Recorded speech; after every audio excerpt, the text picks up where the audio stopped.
Hello everyone. इस video का हमारा टॉपिक है प्योर लाइन सिलेक्शन। देखिए, जैसा हम पढ़ रहे हैं प्लांट ब्रीडिंग और पिछले वीडियो में हमने देखा मास सिलेक्शन, तो वैसा ही एक मेथड है हमारा प्योर लाइन सिलेक्शन। मतलब हम प्योर लाइन सिलेक्शन में भी क्या करते हैं, कोई एक नई वैरायटी बना सकते हैं या फिर कोई एक एग्जिस्टिंग वैरायटी है, मतलब कोई वैरायटी पहले से ही है तो उसको इम्प्रूव कर सकते हैं। उसमें अगर कोई कंटामिनेशन हो गया है तो उसको हम इम्प्रूव कर सकते हैं प्योर लाइन सिलेक्शन मेथड के द्वारा। ठीक, लेकिन मास सिलेक्शन मेथड से इसमें कुछ डिफरेंस है, तो उसको हम देखेंगे। तो सबसे पहले अगर हम प्योर लाइन का मतलब समझे, प्योर लाइन क्या होता है, तो देखिए, जैसा अगर दो पार्ट अगर हम इसको करें प्योर लाइन, तो इसमें कुछ प्योरिटी निकल के आने वाली है, मतलब कोई एक चीज़ें इसमें रहेगी। तो आप ऐसे इसको समझ के रखिए, जैसे हेट्रोजाइगस होमोजाइगस आप जानते होंगे ना, ये हेट्रोजाइगस होता है और ये होमोजाइगस होता है। ठीक है, मतलब जब एक जैसे ही अलील रहते हैं दोनों पेरेंट्स से तो हम उसको होमोजाइगस कहते हैं। तो अभी के लिए आप ऐसा समझ के रखिए ना कि होमोजाइगस जब हो ट्रेट, किसी एक ट्रेट के लिए वो पर्टिकुलर प्लांट क्या है, होमोजाइगस है, तो उसको हम क्या कहते हैं कि वो प्योर लाइन है। अब इसको आप कितने भी जनरेशन तक क्रॉस करवाते रहे, ठीक, टी का अगर आप इस रेसेसिव जो होमोजाइगस है इसको कितने भी जनरेशन तक आप क्रॉस करवाएंगे तो हमेशा क्या आएगा, आपका एक होमोजाइगस ही आएगा। या फिर आप इसको अगर क्रॉस करवाएंगे कितने भी जनरेशन तक तो कितना आएगा, हमेशा होमोजाइगस ही आएगा, टॉल आएगा। तो कहने का क्या मतलब है, होमोजाइगस जो प्योर लाइन समझ रहे हैं तो आप अभी समझने के लिए ऐसे रखिए कि प्योर लाइन मतलब एक ही कैरेक्टर जो है, एक ही जो ट्रेट है हमेशा प्योर रहेगा, होमोजाइगस रहेगा। ठीक है, एक ही ट्रेट को हमेशा शो करेगा, होमोजाइगस रहेगा वो। जैसे टॉल टॉल को आप कितने भी जनरेशन तक ब्रेड करवाएंगे, टॉल टॉल मतलब कैपिटल टी या फिर स्मॉल टी होमोजाइगस रहना चाहिए। तो आप उसको कितनी भी जनरेशन तक अगर आप उसको सेल्फिंग करवाएंगे, उसकी सेल्फ पॉलिनेशन, तो हमेशा हर जनरेशन में क्या आएगा, टॉल ही आएगा। तो इसको हम क्या कहते हैं, प्योर लाइन। प्योर लाइन मतलब प्योर मतलब एक चीज़ और लाइन में आ रही है, मतलब ऐसे समझने के लिए है। तो प्योर लाइन मतलब आप कितनी भी जनरेशन तक करवाएं एक ही चीज़ जब आपको मिलेगी ना, होमोजाइगस, तो उसको हम क्या कहेंगे, प्योर लाइन। अब प्योर लाइन को डिफाइन करना होता तो हम ऐसे कहते हैं कि pure line is a progeny of, pure line क्या है, प्रोजेनी है किसकी, ऑफ सिंगल होमोजाइगस और self pollinating parent, self pollinating parent. तो इसका क्या मतलब है, देखिए, ये होमोजाइगस तो समझ में आ गया कि या तो कैपिटल टी या फिर स्मॉल टी होगा। सेल्फ पॉलिनेशन मतलब, देखिए, जब क्रॉस पॉलिनेशन होता है, जब दो पेरेंट इन्वॉल्व होते हैं, यहाँ पे सिंगल पेरेंट है लेकिन यहाँ पे क्रॉस पॉलिनेशन जब होता है तो दो पेरेंट इन्वॉल्व होते हैं, मेल पेरेंट फीमेल पेरेंट। ठीक है, तो जब क्रॉस पॉलिनेशन होता है तो वहाँ पे आपको प्योर लाइन नहीं मिलेगा। कैसे मिल सकता है, दोनों पेरेंट की कैरेक्टरिस्टिक उसमें आएंगी, डाइवर्सिटी आएगी उसमें, वो हमेशा हेटेरोजाइगस ही होगा। ठीक है, तो वो क्रॉस पॉलिनेशन से होने वाला कभी प्योर लाइन नहीं मिलेगा जो प्रोजेनी होगा। लेकिन जो self pollination homozygous single parent से जो हमें प्रोजेनी मिलती है उसको हम क्या कहते हैं, हम उसको प्योर लाइन कहते हैं। ठीक, वो प्योर हमें मिलता है। ठीक, तो इस चीज़ को प्योर लाइन हम कहते हैं। तो अगर और कुछ नहीं समझ में आया तो जैसे मैंने कहा ना, पैसे याद रखिए, हमेशा जब आपको होमोजाइगस मिले ना, एक ही ट्रेट, एक ट्रेट के लिए वो हमेशा क्या हो, होमोजाइगस हो, तो उसको हम क्या कहेंगे, प्योर लाइन कहेंगे। इतना आप दिमाग में रख लीजिए। ठीक है, अब प्योर लाइन सेलेक्शन की जब हम बात करें तो हमें क्या करना है, प्योर लाइन को सेलेक्ट करना है। इसमें हम क्या करते हैं, ये पूरा फील्ड है और इसमें पहले से ही प्योर लाइन वैरायटी के प्लांट पड़े हुए हैं, सब होमोजाइगस क्या है, पड़े हुए हैं प्योर लाइन। लेकिन कई सालों से खेती करते करते क्या हो गया है, उस प्योर लाइन में, अब प्योर लाइन देखिए क्या है, वो होमोजाइगस है। ठीक, उसमें हमेशा कैपिटल टी या फिर स्मॉल टी होगा, उसमें कोई वेरिएशन नहीं आएगा। लेकिन बहुत सालों से खेती करते करते क्या हो गया, इस खेत में सब प्योर लाइन ही पड़े हुए हैं, पूरा पूरा फील्ड में प्योर लाइन ही है। तो क्या हो गया, बहुत साल से खेती करते करते कुछ कंटामिनेशन हो गया है, कुछ इसमें वेरिएशन आ गया है। तो इस वेरिएशन को जब हम क्या करते हैं, ठीक करते हैं, और इसमें से पहले तो क्या करेंगे, अभी स्टेप हम देखेंगे, प्योर लाइन बढ़िया क्वालिटी वाले, सुपीरियर क्वालिटी वालों को हम क्या करेंगे, सेलेक्ट करेंगे अलग अलग, उनको क्या करेंगे फिर इम्प्रूव करेंगे या फिर एक नई वैरायटी बनाएंगे। तो इसको हम क्या कहते हैं, इसको हम कहते हैं प्योर लाइन सेलेक्शन। ठीक है, तो उसको तो अभी हम देख रहे हैं, अभी आप प्योर लाइन समझ लीजिए, अभी प्योर लाइन सिलेक्शन को हम देखते हैं कि क्या होता है। ठीक, तो देखिए ये हमारा प्योर लाइन हो गया। अब आते हैं हम प्योर लाइन सिलेक्शन पे। तो यहाँ पे प्योर लाइन की डेफिनेशन लिखी है, दो डेफिनेशन है।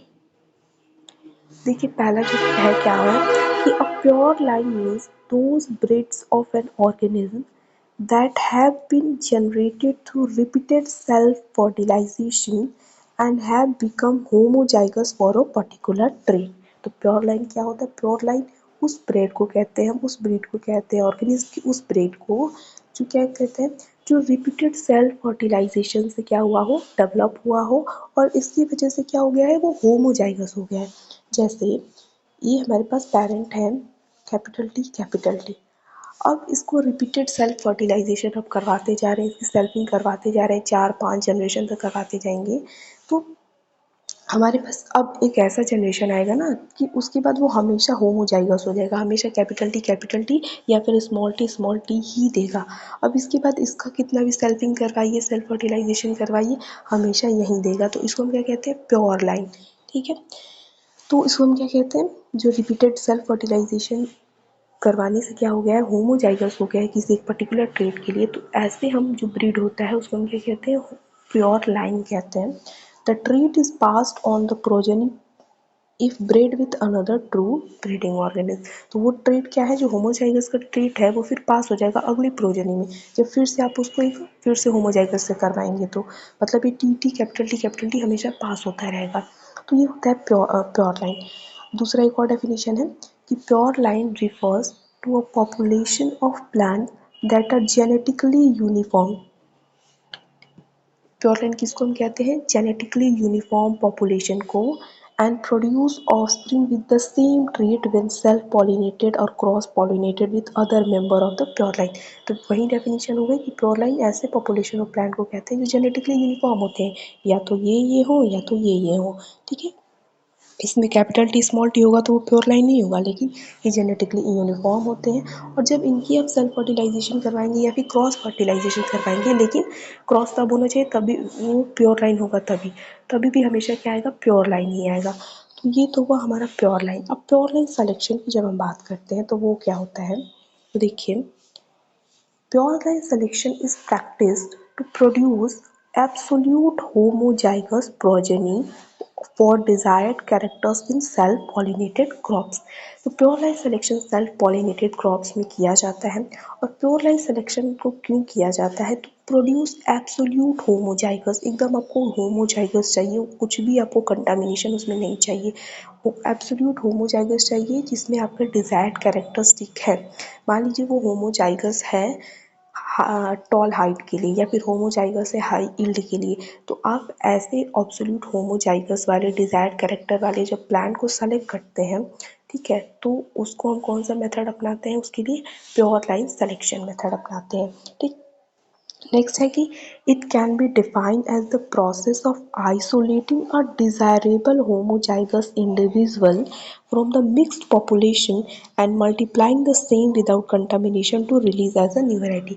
तो इसको अगर डिफाइन करना होगा तो आपको क्या कह सकते हैं कि प्योर लाइन सिलेक्शन एक ऐसा प्रोसेस है जिसके द्वारा हम एक डिजायरेबल होमोजाइगस इंडिविजुअल को सेलेक्ट करते हैं एक मिक्स पॉपुलेशन से। ठीक है, ये पूरा का पूरा मिक्स पॉपुलेशन है। अब इसमें से आप क्या करेंगे, अपने डिजायरेबल कैरेक्टर वाले होमोजाइगस इंडिविजुअल को आप सेलेक्ट करेंगे, उसको मल्टीप्लाई करेंगे और एक नई वेराइटी के तौर पर रिलीज कर देंगे। तो ये होता है प्योर लाइन सिलेक्शन। अब ये तो डेफिनेशन हो गई है, पूरा स्टेप क्या होता है हम इसको देखते हैं। ठीक है, देखिए देखिए क्या होता है, मान लीजिए आपके पास कोई ये प्योर लाइन वैरायटी पड़ी हुई है पहले से ही, कोई देसी वैरायटी, लोकल वैरायटी हम इसको कहते हैं। ठीक है, और ये प्योर लाइन है, मतलब ये होमोजाइगस है, लेकिन कई सालों से खेती करते करते क्या हो गया, कुछ इसमें कंटामिनेशन हो गया है। तो आप क्या करेंगे, सबसे फर्स्ट ईयर में इसको क्या किया जाता है, फर्स्ट ईयर में आप क्या करेंगे, कुछ प्लांट को, कुछ प्लांट का मतलब 200 से 3000 प्लांट को चूज़ किया जाता है, लेकिन अभी हमें समझना है तो कुछ प्लांट को एग्जांपल लेके चलेंगे। तो इस फील्ड में जो देसी वैरायटी वाली फील्ड है, लोकल वैरायटी वाली, तो इस फील्ड में पहले साल में जो वैरायटी है उसकी सोइंग की जाएगी, उसको कल्टीवेट किया जाएगा। कल्टीवेट करने के बाद जब हार्वेस्टिंग का टाइम आएगा तो आप क्या करेंगे, अपने डिज़ायरेबल कैरेक्टर वाले होमोजाइगस इंडिविजुअल को चुनेंगे। ऐसा प्लांट जो होमोजाइगस होगा और उसके पास आपका डिज़ायरेबल कैरेक्टर होगा, मतलब वो टॉल हाइट के लिए होमोजाइगस है, या फिर क्या है वो हाई यील्ड के लिए होमोजाइगस है। तो ऐसे प्लांट को आप क्या करेंगे, सेलेक्ट करेंगे। तो मान लीजिए एग्जांपल के लिए हमने 4 प्लांट को सेलेक्ट कर लिया, ये और ये। ठीक है, ये क्या थे, आपके डिज़ायरेबल कैरेक्टर वाले होमोजाइगस इंडिविजुअल हैं। ठीक, तो ये आपने क्या कर लिया है, सेलेक्ट कर लिया। अब इसको आप क्या करेंगे ना, ये रहा आपके चारों प्लांट आपके हैं। अब इसको क्या करेंगे, हार्वेस्टिंग की जाएगी, थ्रेसिंग की जाएगी, और ये जो सीड है उसका आप रख लेंगे। लेकिन एक बात आप यहाँ पे इम्पोर्टेंट देखिए, अलग अलग आप चारों को हार्वेस्ट करेंगे और चारों की सीड को आप अलग अलग रखेंगे, मिक्सिंग थोड़ी भी नहीं होनी चाहिए। वहीं जो हमारा मास सिलेक्शन था, हम उसमें क्या करते थे, सबको एक साथ हार्वेस्ट करते थे और सबका मिक्स करते थे, कंपोजिट करते थे। लेकिन प्योर लाइन सिलेक्शन में आपको प्योरिटी का ध्यान रखना है। ठीक है, आप ऐसे याद रखिए, प्योरिटी का ध्यान रखना है। इंडिविजुअल प्लांट आप सेलेक्ट करेंगे, आपने 4 प्लांट सेलेक्ट किए, चारों को अलग अलग हार्वेस्ट करेंगे और चारों की सीड को अलग अलग रखेंगे, थोड़ी भी मिक्सिंग नहीं होनी चाहिए। ठीक, तो क्या हो गया, सबसे पहले ईयर में तो आपने क्या किया कि प्लांट को सेलेक्ट किया, आपने अपने डिज़ायरेबल कैरेक्टर वाले, मतलब आपको जो कैरेक्टर चाहिए है ऐसे कैरेक्टर वाले होमोजाइगस इंडिविजुअल प्लांट को चूज़ किया, ये चूज़ कर लिया। उसके बाद हार्वेस्ट किया, थ्रेसिंग करी, उसके बाद उसके सीड को रख लिया। ठीक, तो ये काम तो पहले साल में होता है। अब आइए दूसरे साल में क्या होता है, सीड आपने रख लिया है, और दूसरे साल में उसको आप फिर से उसको ग्रो करेंगे, सोइंग होगी। तो दूसरे साल में आपने चारों को अलग अलग, मान लीजिए अलग अलग प्लॉट में, या फिर वो एक ही खेत है, अलग अलग हिस्सों में आपने उसको चारों को अलग अलग सो किया है। ठीक है, अलग अलग उनको ग्रो किया है। ठीक, या तो आप अलग अलग प्लॉट में खेत में कर सकते हैं, या फिर एक ही खेत में अलग अलग हिस्सों में उसको क्या कर सकते हैं, ग्रो कर सकते हैं। तो आपने अलग अलग लाइन में चारों को सीड को आपने ग्रो कर दिया है। ठीक, ये अलग अलग, ये सीड ये है, ये सीड ये है, ग्रो कर दिया है। अब क्या होगा, दूसरे ईयर की हम बात कर रहे हैं, तो आपने ग्रो कर दिया। अब ग्रो कर दिया है तो इसके बाद क्या करेंगे, आप सेलेक्ट करेंगे होमोजाइगस वालों को, बढ़िया होमोजाइगस वालों को। मतलब अगर आपको कोई भी,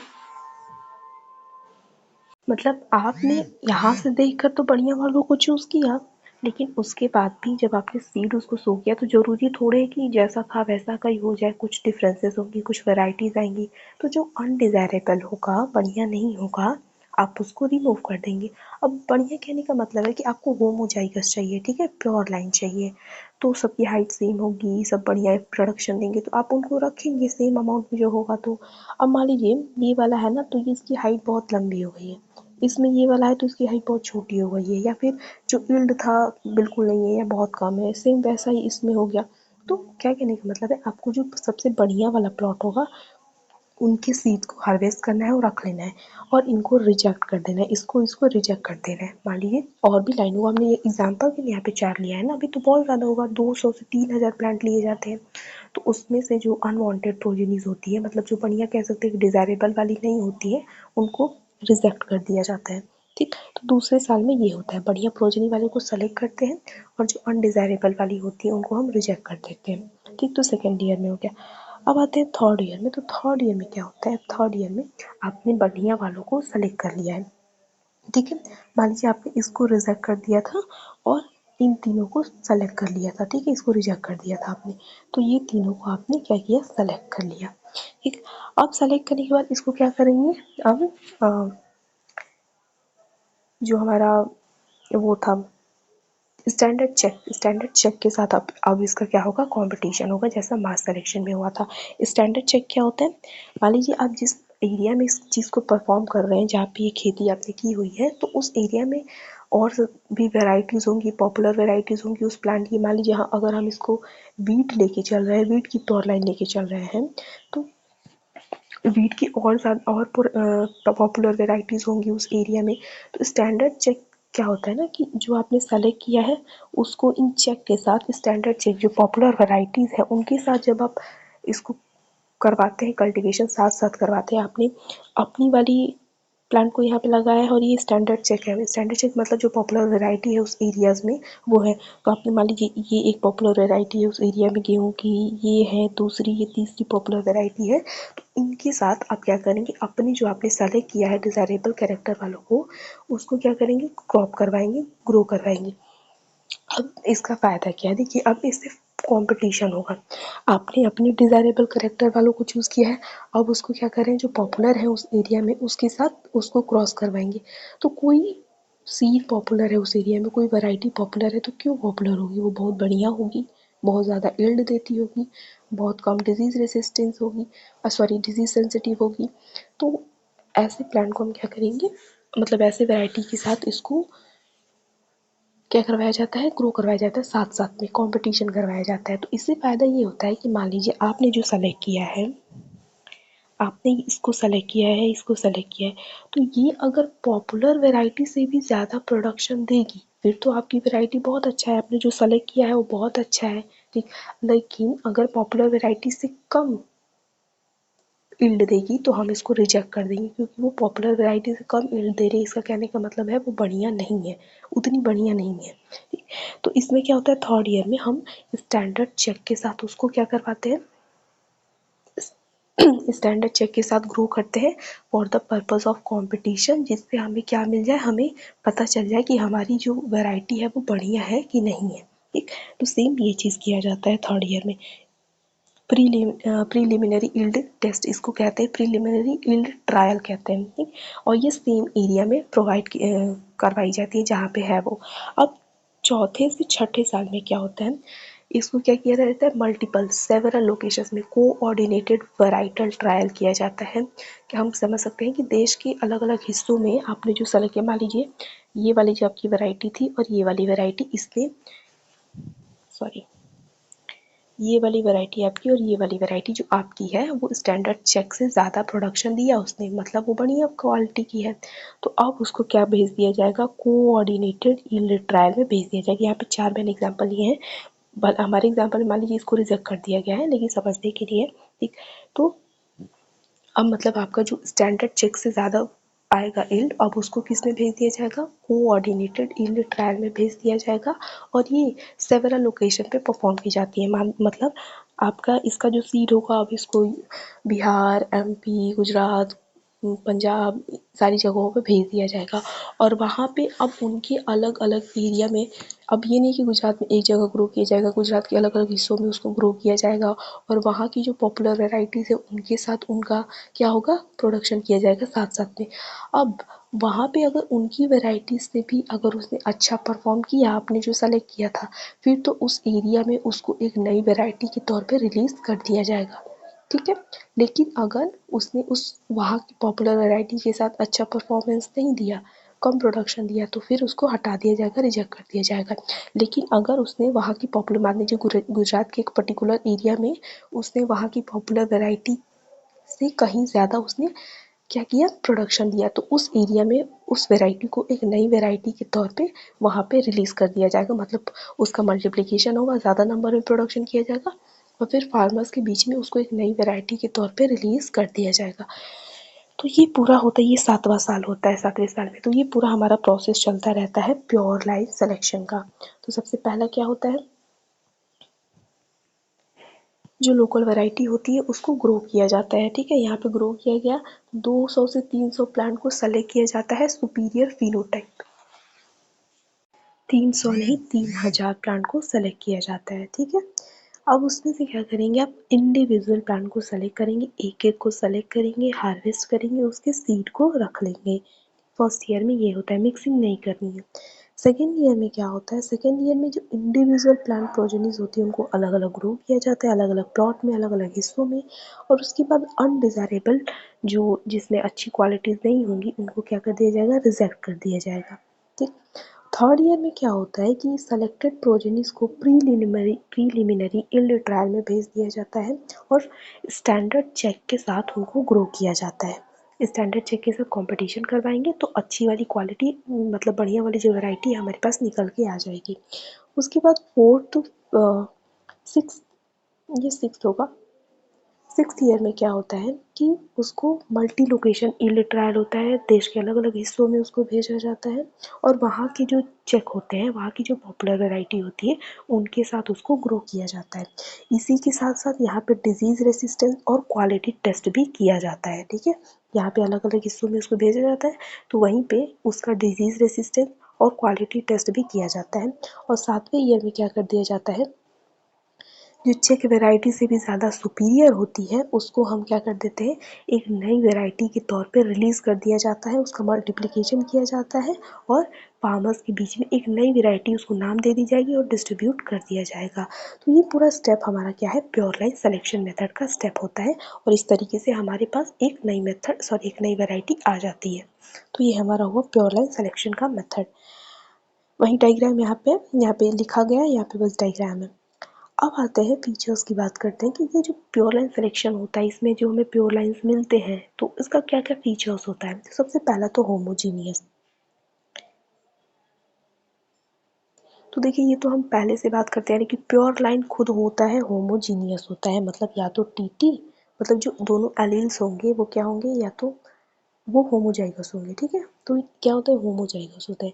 तो ऑल द जीनोटाइप, जीनोटाइप मतलब ये क्या होते हैं, प्योर लाइन के होमोजीनियस होते हैं, मतलब कि वो जेनेटिकली आइडेंटिकल होते हैं और फिनोटिपिकली सिमिलर होते हैं, जीन्स भी उनके सेम होंगे और फिनोटिपिक मॉर्फोलॉजी भी सेम होगी। ठीक, thus pure lines are homogeneous and homozygous and homogeneous. Homozygous होते हैं और होमोजीनियस होते हैं, सब कुछ यूनिफॉर्म होता है, उनके अंदर जेनेटिक मेकअप यूनिफॉर्म होता है। नेक्स्ट है नॉन हेरिटेबल वेरिएशन। तो ये जो प्योर लाइन सिलेक्शन हम करते हैं, जो प्योर लाइन हमें मिलता है तो उसमें नॉन हेरिटेबल वेरिएशन होता है, मतलब कि वो पेरेंट्स से ऑफस्प्रिंग में जाने वाला वेरिएशन नहीं होता है, क्योंकि जेनेटिक वेरिएशन होता ही नहीं है इसमें, होमोजाइगस होते हैं, दोनों बराबर होते हैं, सेम होता है। तो यहाँ पे अगर कोई भी वेरिएशन आता है तो वो पूरी तरीके से एनवायरमेंटल फैक्टर की वजह से आता है। एनवायरमेंटल फैक्टर की वजह से कुछ इन्फ्लुएंस हो जाता है तो वेरिएशन आता है, नहीं तो जेनेटिक वेरिएशन नहीं होता है। Thus the variation is non-heritable in pure line। Pure line में वेरिएशन नॉन हेरिटेबल होता है, उसके पेरेंट्स से बच्चों में नहीं जाएगा। ठीक, नेक्स्ट क्या होता है, हाईली यूनिफॉर्म होता है। ये अभी हमने देखा, हाईली यूनिफॉर्म कहने का क्या मतलब, क्योंकि वो होमोजाइगस है। ठीक है, जेनेटिक मेकअप बराबर है, कोई वेरिएशन नहीं है, तो क्या होता है, वो यूनिफॉर्म होता है। जो प्योर लाइन से वैरायटी डेवलप की जाती है वो हाईली यूनिफॉर्म होती है, क्यों, क्योंकि उसमें जेनेटिक वेरिएशन एब्सेंट होता है। नेक्स्ट है नैरो एडेप्टेशन।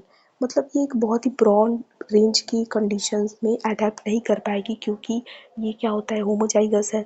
तो ये इसका डिसएडवांटेज भी है, क्योंकि देखिए जब वेरिएशन रहता है, अलग अलग आपके पास क्वालिटी रहेगी, वेरिएशन रहेंगे तो अलग अलग कंडीशंस में सर्वाइव कर पाएंगे।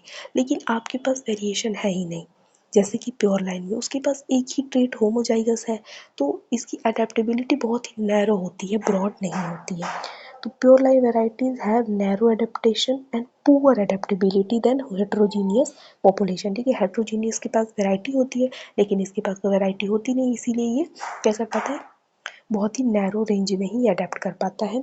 The poor adaptability is due to narrow genetic base, क्योंकि इसके पास नैरो जेनेटिक बेस होता है, इसके पास हेट्रोजाइगोसिटी नहीं होती। उसके बाद पांचवा है सिलेक्शन इज इनइफेक्टिव। तो सिलेक्शन इज इनइफेक्टिव कहने का क्या मतलब है कि जब हमें होमोजाइगस जो प्योर लाइन्स में से हमें कुछ पर्टिकुलर ट्रेट को सेलेक्ट करना होता है तो बहुत मुश्किल हो जाता है। क्यों, क्योंकि यहाँ पे वेरिएशंस नहीं है। अब हमको एक पर्टिकुलर ही कुछ हमें ट्रेट मिल जाएगा, लिमिटेड ट्रेट मिलेगा, तो सिलेक्शन बहुत इनइफेक्टिव हो जाता है due to lack of heritable variation, क्योंकि यहाँ पे हेरिटेबल वेरिएशन नहीं रहती है। Selection is ineffective when heritable variation is present. Sorry, selection effective तभी होगा जब हेरिटेबल वेरिएशन प्रेजेंट रहेंगी, नहीं तो इनइफेक्टिव होता है। उसके बाद more prone to new diseases, क्योंकि इसके पास ब्रॉड रेंज में अडेप्ट करने की क्षमता नहीं है, तो क्या होता है, ये अटैक जो डिजीज़ अटैक है उससे ज़्यादा ही चपेट में ये रहते हैं, क्योंकि जेनेटिक यूनिफॉर्मिटी रहती है, नैरो जेनेटिक बेस है, बहुत ब्रॉड रेंज की वैरायटी नहीं है इसके पास, तो बहुत जल्दी जल्दी ये डिजीज़ की चपेट में आ सकता है। उसके बाद है सोर्सेस ऑफ वेरिएशन की बात करते हैं कि प्योर लाइन वैरायटी में वेरिएशन का सोर्स क्या क्या होता है, जेनेटिक तो नहीं होगा, तो नेचुरल आउट क्रॉसिंग हो सकता है, म्यूटेशन हो सकता है, मैकेनिकल मिक्सचर मतलब कोई और दूसरा सीड आके मिल जाए उसमें तो हो सकता है। ये सब इंपॉर्टेंट सोर्स है वेरिएशन के। जो स्पॉन्टेनियस म्यूटेशन है उनको कंट्रोल नहीं किया जा सकता है, ठीक है, जो अपने आप म्यूटेशन हो जाती है उसको कंट्रोल नहीं किया जाता है। अदर जो दो फैक्टर है, नेचुरल आउट क्रॉसिंग और मैकेनिकल मिक्सचर, मतलब दूसरा सीड उसमें ना जा पाए और आउट क्रॉस ना हो पाए, इसको हम कंट्रोल कर सकते हैं। तो ये सारे क्या है, कुछ फीचर्स हैं, कैरेक्टरिस्टिक है प्योर लाइन सिलेक्शन के द्वारा जो वैरायटी बनती है, वैरायटी उसके। अब एप्लीकेशन की बात करते हैं, कहाँ कहाँ यूज़ होता है। तो लोकल वैरायटी को इम्प्रूव करने में, जो पहले से ही एक प्योर लाइन की लोकल वैरायटी है उसमें कुछ कंटामिनेशन हो गया है तो उसको हम इम्प्रूव कर सकते हैं प्योर लाइन सिलेक्शन के माध्यम से। फिर सिलेक्शन इन इंट्रोड्यूस वैरायटी, अगर कोई इंट्रोड्यूस वैरायटी है, देसी वैरायटी नहीं है, उसको इंट्रोड्यूस किया गया है तो उसमें सिलेक्शन करना है तो इस मेथड को हम यूज़ कर सकते हैं, सबसे बढ़िया वाला चूज़ कर सकते हैं। Improvement of old pure line varieties, कोई पुरानी प्योर लाइन वैरायटी है उसको इम्प्रूव करना है, उससे कोई नई वैरायटी बनानी है तब हम यूज़ कर सकते हैं। और selection for a new characteristic in pure line में कोई आपको एक नया कैरेक्टरिस्टिक चूज़ करना है, डिज़ायरेबल कैरेक्टरिस्टिक, तो उसके लिए भी हम इसको यूज़ कर सकते हैं, ठीक है। अब आते हैं एडवांटेजेस डिसएडवांटेजेस पे। तो देखिए सबसे पहला एडवांटेज तो क्या है इसका, कि this is a good method of isolating the best genotype for yield, disease resistance, insect resistance, earliness, quality etcetera from a heterogeneous और mix population of an old variety. तो प्योर लाइन मेथड की वजह से हम क्या कर सकते हैं, एक होमोजाइगस ट्रेट, एक बेस्ट जीनोटाइप हम चूज़ कर सकते हैं किसी भी चीज़ के लिए, हाई यील्ड के लिए, डिजीज रेसिस्टेंस के लिए, मतलब कोई एक बहुत बढ़िया ट्रेट हमें चाहिए होमोजाइगस वाला, एक पूरे पॉपुलेशन से, मिक्स पॉपुलेशन से, तो हम उसको इस माध्यम से चूज़ कर सकते हैं। उसके बाद है कि the variety developed by the method is uniform and more attractive than mass selected variety. तो जो प्योर लाइन सिलेक्शन के द्वारा जो वैरायटी बनाई जाती है, नई वैरायटी, वो बहुत ज़्यादा यूनिफॉर्म होती है, ठीक है, क्योंकि होमोजाइगस होती है, तो मास सेलेक्टेड वैरायटी से ज़्यादा अट्रैक्टिव भी होती है। और नॉर्मली जो किसान होते हैं वो यूनिफॉर्म वैराइटीज़ को ही चूज़ करते हैं। जैसे कि सबसे बड़े एग्जांपल तो हम देखते हैं ना, गेहूँ वगैरह की हाइट जो होती है सेम होती है, एक टाइम पे मैच्योर होते हैं सब, तो हार्वेस्टिंग वगैरह में सब ईजी रहता है, इसीलिए फेवर होता है यूनिफॉर्म वाला। तो ये किसका एडवांटेज हुआ। उसके बाद this is an easy and cheap method of crop improvement, ये एक बहुत ही चीप और ईजी मेथड है, बहुत ज़्यादा खर्चा भी नहीं आता, आसान मेथड है क्रॉप इम्प्रूवमेंट का। अब इसके कुछ डिसएडवांटेज देखें, तो this method can isolate only superior genotype from the mix population, it can not develop new genotype. तो ये एक पूरा मिक्स पॉपुलेशन है, यहाँ पे पड़े हुए हैं हज़ारों प्लांट, तो इसमें से सुपीरियर जीनोटाइप को आप चूज़ कर सकते हैं, लेकिन एक नया जीनोटाइप नहीं बना सकते। आप नया जीनोटाइप कैसे बनाएंगे, नया जीनोटाइप के लिए आपको हेटेरोजाइगस कंडीशन लानी पड़ेगी। कैपिटल टी है तो उसको कैपिटल टी स्मॉल टी से क्रॉस कराना पड़ेगा, या फिर स्मॉल टी से क्रॉस कराना पड़ेगा। आप हमेशा टी को टी से ही क्रॉस करवाएंगे, होमोजाइगस से क्रॉस करवाएंगे, तो नया जीनोटाइप नहीं बनेगा। तो इसमें नया जीनोटाइप नहीं बनता है, हाँ, लेकिन आप मिक्स पॉपुलेशन से सबसे सुपीरियर वाला जीनोटाइप ले सकते हैं, ठीक। दूसरा इसका जो डिसएडवांटेज है वो क्या है, कि the varieties developed by pure line selection है poor adaptability due to narrow genetic base. ये तो हमने कैरेक्टरिस्टिक में ही देखा कि क्योंकि बहुत ज़्यादा इसमें वेरिएशन तो होता ही है, बहुत ज़्यादा की क्या बात करें, होमोजाइगस होता है, तो इसकी अडेप्टेबिलिटी बहुत पुअर होती है। देखिए आपके पास जितना वेराइटी होगा आप अलग अलग कंडीशन में रह सकते हैं, आप एक ही चीज़ के लिए अडेप्ट हो गए हैं तो फिर मुश्किल है, अलग अलग कंडीशन में आप सर्वाइव नहीं कर पाते। लेकिन यहाँ पे होमोजाइगस कंडीशन होने की वजह से इसकी अडेप्टेबिलिटी बहुत ही पुअर होती है। All the plants of a pure line have identical genotype, ये तो होगा ही, आइडेंटिकल जीनोटाइप होगा, होमोजाइगस है, तो hence such varieties are more prone to attack of new diseases due to genetic uniformity. इसीलिए ये डिजीजेस की चपेट में आने की इनका जो खतरा रहता है वो बहुत ज़्यादा रहता है, ठीक। तो कोई प्लांट हम लगाए हैं वो डिजीज़ की चपेट में बार बार आए तो ये तो डिसएडवांटेज है। उसके बाद it requires more time, space and expensive field trial than mass selection, ठीक है, मास सिलेक्शन के मुकाबले ज़्यादा इसमें देखिए हमारा 2 स्टेप और ज़्यादा लग रहा है, तो टाइम भी बहुत ज़्यादा लगता है, स्पेस भी लगता है, ट्रायल्स की संख्या भी ज़्यादा होती है, तो थोड़ा ये डिफ़िकल्ट मेथड हो जाता है मास सिलेक्शन के कंपेयर में। और इस तरीके से हमारा जो प्योर लाइन मेथड है वो कंप्लीट हुआ। Thank you.